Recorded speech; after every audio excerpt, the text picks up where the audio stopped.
Hi everyone. Hello. Sherry here from Your Brand New Job. How you doing? Jumping on today to do another tip. So I decided today that a tip that I could give you is about listing your referees. So do you have to have referees on your resume? Good question. And if so, how many should you have? So there's a few little topics I want to talk about here. One of them's personal references. Let's just start with that one.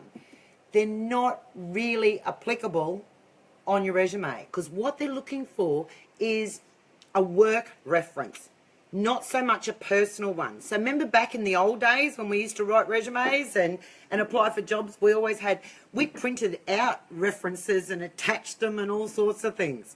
That's not how it's done today, okay? So that way is finished. So personal references really don't count so much today. It's your work references that they want. So they want to know someone that you've worked with that can vouch for you in the workplace. So that's a lot more important. So don't worry about the personal ones right now, okay? So we're going to stick to the professional references. They don't really want the printed out versions anymore either, because anyone can type that at the end of the day. They want to phone someone and actually ask questions about you. So that brings me to my next subject. If they're going to phone someone to ask about you, make sure that you've already phoned that person first to let them know, is it okay if I put you down as a referee? I'm looking for another job and I need to put some referees down. Do you remember me? You know, there's nothing worse than somebody ringing, a company ringing to get a reference, and the person on the other end says, I've got no idea who you're talking about, mate. And you say, well, your name's down on their application as a reference, and that person can't even remember you. That actually happened to me not so long ago. I had a phone call from this girl who had me down on her resume. I haven't spoken to that girl or seen that girl for over 2.5 years. And this company rang me and I said, who are you talking about? I'm sorry, I don't understand who you're talking about. And she said, your name's down as a referee, da-da-da-da-da. I couldn't even remember that girl. As awful as that sounds. It was terrible. So please, guys, don't let that happen to you. That's going to go against you. You know, if you get to the point where you've been for the job interview and all that sort of stuff, and they get to the point where they're ringing to do reference checks on you, you've got a pretty good chance right now of getting the job offered to you, okay? A pretty good chance. You've made it all the way through this section. Don't let them ring your referees and everything goes pear-shaped and they don't end up offering you the job. So number one, ring your referees yourself before you start applying for the jobs and actually say to them, listen, hey, it's Sherry here. You remember me? I worked with you over at such and such. You were my supervisor. Oh, yeah, I remember you, Sherry. Blah, blah, blah. Touch base with them and say, listen, I'm applying for jobs again at the moment and I was wondering, is it okay if I put you down as a reference? Can you vouch for me in how I work in a workplace? 9 times out of 10, they'll say yes, no problem. Okay? Providing they remember you, of course. So if they say yes, no problem, you know what the good thing about that is right at that moment? Is now you're in their mind. So now they've started to think, oh yeah, I do remember working with Sherry. She was pretty good. She did this, she did this, she did this, whatever. So when they actually get that phone call from a company who was looking at hiring me, they remember me already straight off the bat. And as soon as that person on the phone says to them, I'm ringing, wondering if I could trouble you for a reference for a lady named Sherry, they're going to say, yeah, absolutely. And they've already had time to remember me and work out the process of how they're going to give me a reference when they get that phone call. They're pre-warned before they get that phone call. That means hopefully they're going to give me a better reference because they've had time to think about it, time to remember working with me. Does that make sense? So guys, please make sure you ring your referees. Now, the next thing I wanted to ask is how many referees should you have? So we've already established Forget the personal references. We don't want your auntie or your friend down the road to give you a personal reference. We only want professional references, somebody that you've worked with or somebody that can vouch for how you work in an environment, in a work environment, okay? So that's number one. Number two, how many do you put down? 2 or 3. So 2 at the very least, 3 is perfect. But 2, if you can't get the third one, 2 would be enough, okay? So please make sure that you phone those 2 referees or 3 referees first and ask permission. Have a chat, have a catch up with them. You know, many people have actually rung their referees after not seeing them or not working with them for, what, a year, 2 years, whatever. Hi, do you remember me? I worked with you, blah, blah, blah, blah, blah. And then all of a sudden, something came up where that person said, well, actually, we're looking for another staff member right now and you'd be perfect for the job. So even that kind of networking and getting back out there and talking to the people that you've worked with can actually open doors for you too. So make a point. I know it's awkward sometimes ringing someone, etc., that you haven't spoken to for a long time, but bite the bullet, guys. This is your future. This is for your security in your new getting a new job and securing a new position. So don't be scared. Bite the bullet. And you want to make sure that they're going to give you a good reference. So the next thing too is that I wanted to mention was 2 or 3. But the other big question is, do you have to have referees on your resume? Well, I say this. Sometimes when you read the job ad, you will see on the job ad that it says must provide 2 referees or must provide 3 referees or whatever. If it says that, absolutely you must have them. Now, if you're in a situation where you're already in a job, your bosses don't know you're leaving, you're applying for jobs on the quiet, and they have no idea, well, that's going to make it pretty damn tricky for them to ring your current supervisor when your current supervisor doesn't even know that you're planning on leaving. So that's awkward.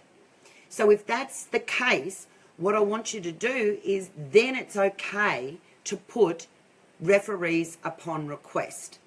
So once it gets to the stage where they're going to phone your referees, hopefully you would have gone to the job interview, you would have sold yourself on your skills and you've really impressed them. And then they're getting down to the bit where they think, well, we're just going to do a reference check on you now, blah, blah, blah, before we offer you the job. Well, you've had the opportunity in that job interview to explain, because they'll ask you, why haven't you listed your referees if they're serious about you? And you've got the opportunity to explain your situation, that you're still in your workplace, you haven't informed your current supervisor or anything that you're looking elsewhere. So that makes it a bit awkward. You with me? But so in that situation, yes, put referees upon request in that referee section, and you don't have to list anybody. So you can have that discussion at the job interview. Now we've got a few questions here. Hey Beth, Beth's on there. Hi Beth, nice to see you again. And there's Fatini. Hi Fatini, how are you? What have you got there, Fatini? You got, what about overseas referees? Is it better to avoid putting them? Okay, great question.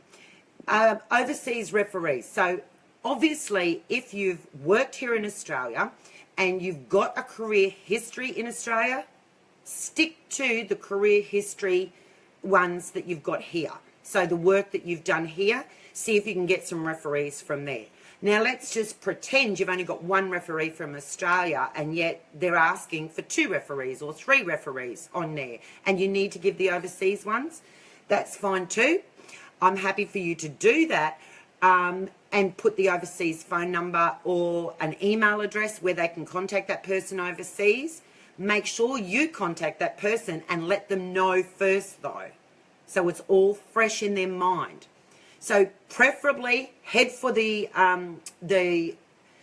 referees from your last current jobs. So we don't want to have a referee from somewhere I worked with 15 years ago. So I don't want you to say, here's a referee, but I haven't worked for that company for 20 years or 15 years. Do your current ones first, if possible. So it doesn't have to be your direct supervisor or your direct manager. It can be a leader, a leading hand, or it can be a 2IC that was in your department or something like that. Okay? Hey, Beth, thanks for sharing my video. Nice work. That's lovely. Thank you, Beth.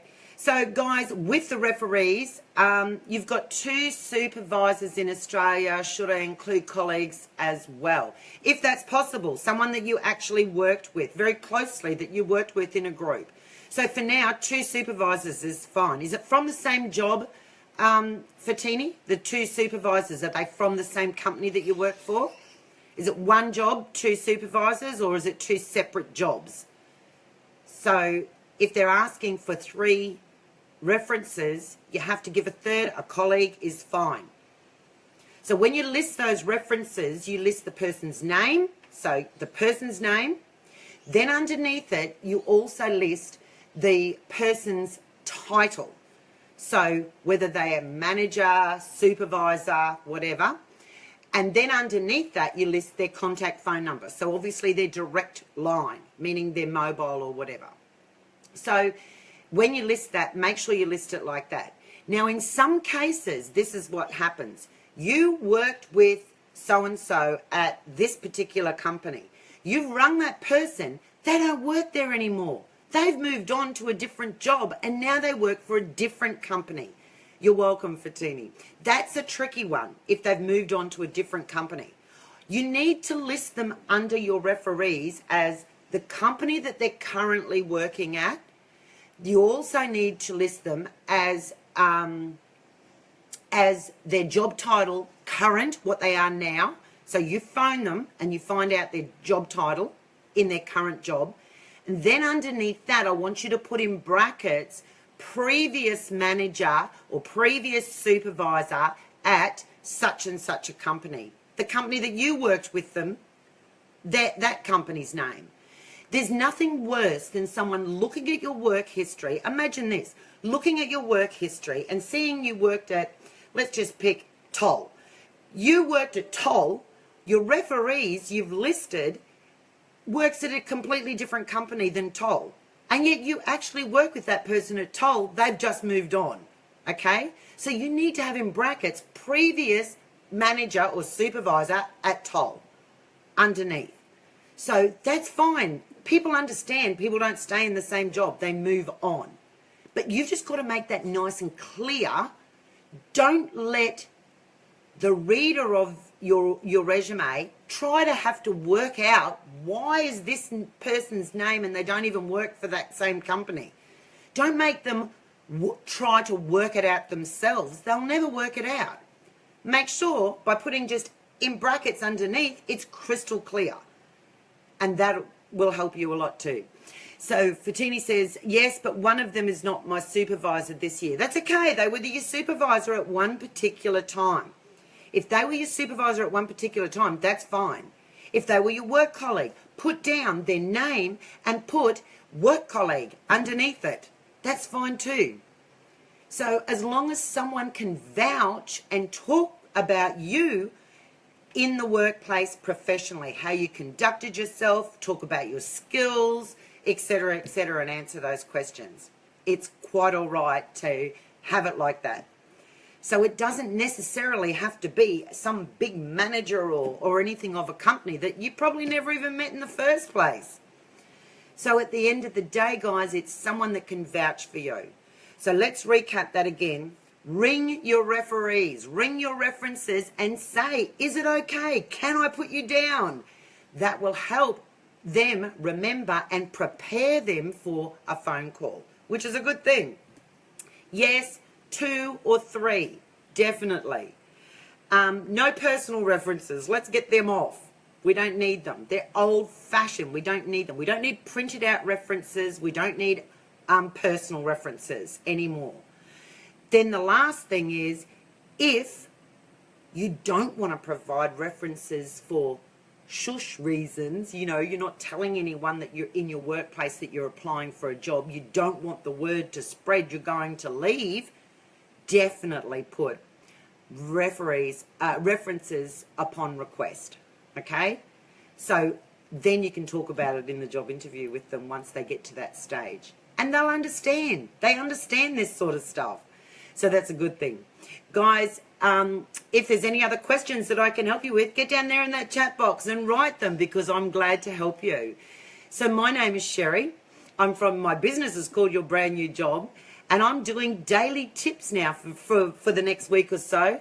And if you'd like to follow more of my tips, all you got to do is like my page. I've got the link up there for you. So like my page and you can get more tips. As a matter of fact, have a look at my Facebook page at the moment. There's heaps of Facebook Lives on there with lots of great tips on there.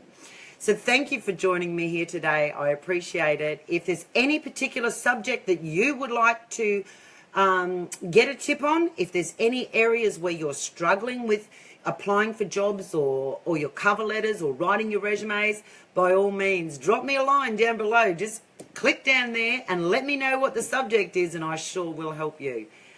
Thanks for joining me. Take care. Bye for now.